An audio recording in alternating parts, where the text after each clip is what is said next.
بسم اللہ الرحمن الرحیم۔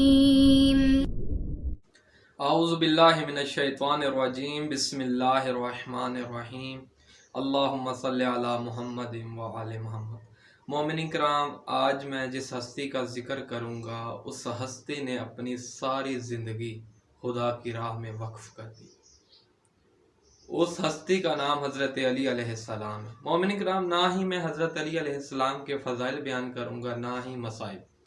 میں صرف اور صرف مولا علی علیہ السلام کی وصیت آپ کے سامنے عرض کروں گا، جو انہوں نے اپنے چاہنے والوں کو بتلائی، اپنے رشتہ داروں سے عرض کی، اپنے خاندان والوں کو بتلائی کہ ان پر عمل کرو۔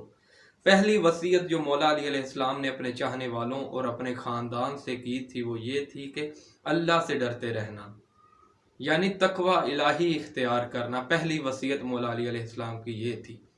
دوسری مولا علی علیہ السلام نے جو وصیت کی وہ یہ کہ آپس کے تعلقات کو بہتر رکھنا، آپس کے تعلقات کو سلجھائے رکھنا، کیونکہ میں نے تمہارے نانا سے یعنی امام حسن و حسین سے حضرت علی علیہ السلام فرما رہے ہیں کہ میں نے تمہارے نانا کو بیان کرتے ہوئے سنا، آپس کے تعلقات کو بہتر رکھنا عام نماز روزے سے افضل ہے۔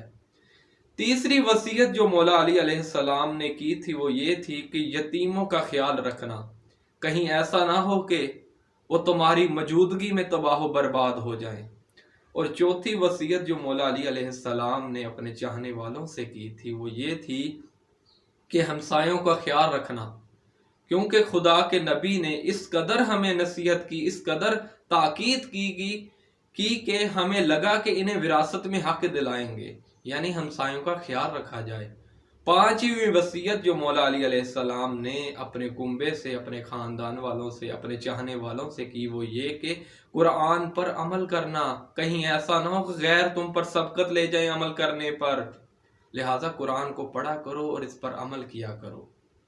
چھٹی وصیت جو مولا علی علیہ السلام نے کی تھی اپنے چاہنے والوں سے وہ یہ کہ نماز کو پڑھتے رہنا، کیونکہ وہ تمہارے دین کا ستون ہے۔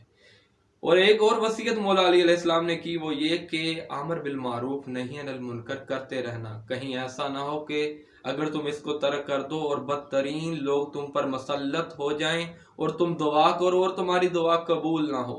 لہٰذا یہ جو مولا علی علیہ السلام نے ہمیں وصیت کی ہیں، یہ گزارشات پیش کی ہیں، اس پر عمل کرنا چاہیے۔ وہ مولا علی جنہوں نے اپنی ساری زندگی ایک لمحے کے لیے بھی خدا سے غافل نہیں ہوئے، وہ ہم سے زندگی کے آخری موقع پر، زندگی کے آخری لمحات میں ہم سے یہ چاہ رہے ہیں کہ ان باتوں پر عمل کرو تاکہ دنیا میں بھی کامیاب ہو جاؤ اور آخرت میں بھی کامیاب ہو جاؤ۔ خدایا ہم سب کو مولا علی علیہ السلام کی وصیت پر عمل کرنے کی توفیق عطا فرما۔ والسلام علیکم۔